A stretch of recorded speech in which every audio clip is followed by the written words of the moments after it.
Muraho nimugire amahoro. Ngiye kubabwira ibanga buri mugabo wese agomba kumenya aho ava akagera. Iryo banga nta handi rishingiye mu mirire.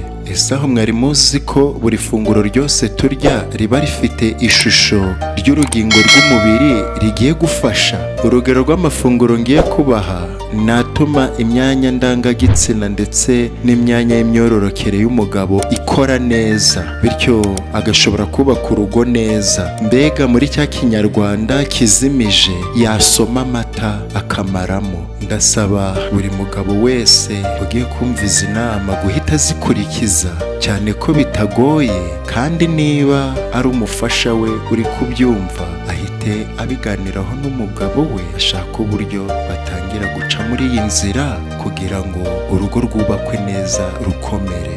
Hari ijambo nigeze kumva umuhanga avuga, aravuga ati ibyo kurya bibabera umuti n'umuti ubabera ibyo kurya. Muri Bibiliya ho haranditse ngo ukuryamana kw'abantu babiri kubahwe. Bityo inama ya mbere ku mirire umugabo agirwaho inama ni umuneke. Umuneke ndibwira ko mwese muwureba nk'uko natangiye mbabwira, nababwiye ko buri icyo turya cyose kiba gifite ishusho y'umwanya w'umubiri kigiye gukoramo. Umuneke namwe murareba ukuntu uteye. Wa mugore we, wa mufasha we cyangwa wa mugabo we, fata umuneke mu ntoki urebe ukuntu uteye.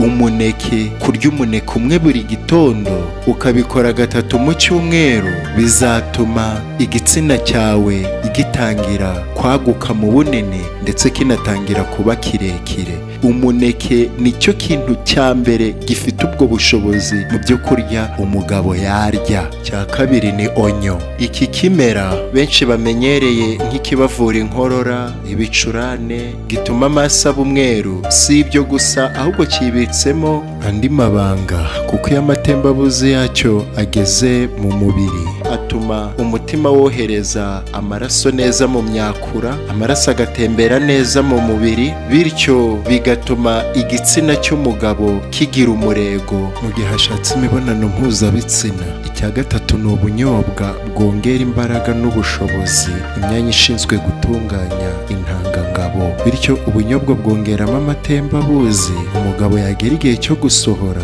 akabona ko koko asohoye intanga nyinshi. Kandi ubunyobwa bwongera ubushyuhe mu mubiri, bukavana ibinure bibi mu mubiri, bukongeramo ibyiza. Bityo umugabo akaba ategetswe kuri buri funguro mbere cyangwa nyuma yaryo kurya akayiko kamwe k'ubunyobwa cyangwa 2.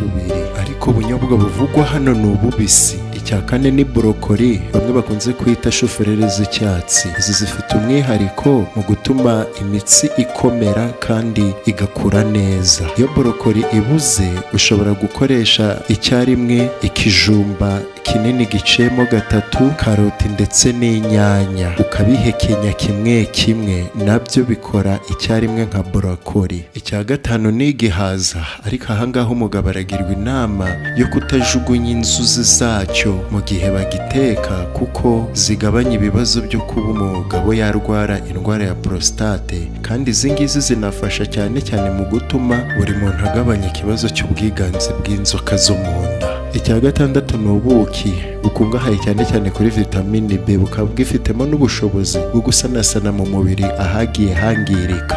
Icya karindwi ni amagi, akungahaye cyane cyane kuri poroteyine, kandi amagi agatuma igitsina cy'umugabo gikura haba mu bunini ndetse no mu burebure. Ariko ni byiza cyane gukoresha igi rimwe mu cyumweru. Icya munani ni tungurusumu, yifitemo ubushobozi bwo gutuma imyakura ibyimba ikaba minini, kandi iyi ngiyi ikaba ifite n'ubundi bushobozi bwo kugabanya inzoka mu mara, kandi inzoka zikaba zifite uruhare runini mu gutuma imibonano y'abashakanye itagenda neza. Iki kimera kandi cyongera ubushyuhe n'imbaraga mu mubiri. Icya 9 ni tangawizi. Iki gihingwa nyafurika ntigisanzwe kuko gituma imitsi yaguka ikaba minini, kigatera ubushyuhe mu mubiri, kikagabanya n'inyota mu mubiri, kandi iki ngiki gituma n'ubwonko bukora neza. Icya 10 ni indimu, zituma amaraso akungahara, kandi izi ndimu zikura udusenyi mu maraso. Indimu zituma no mu mara hakora neza. Icya 11 ni watermelon. Iki kimera gituma umubiri utumagana, kandi mu gukora imibonano mpuzabitsina umuntu aba akeneye umubiri uhehereye. Ikimera cya 12 ni mukuru, bakunze kuvuga ngo ni mukuru ikura amahano mu rugo. Iki iki kimera gisana imyakura yangiritse. Iki kimera kandi gitera imbaraga. Ikimera gifite inkomoko muri Aziya, gikunze gukoreshwa cyane cyane kugira umuntu agarura imbaraga yabuze z'umubiri. Ibi bivuzwe mu ncamake. Niba ushaka kubaza ikibazo kibaze utanga comment. Niba utari wakora subscribe ihute gusubscribinga kugira ngo ujye ugezwaho ibyiza byose bya Juru TV. Share, like, murakoze, mugire amahoro.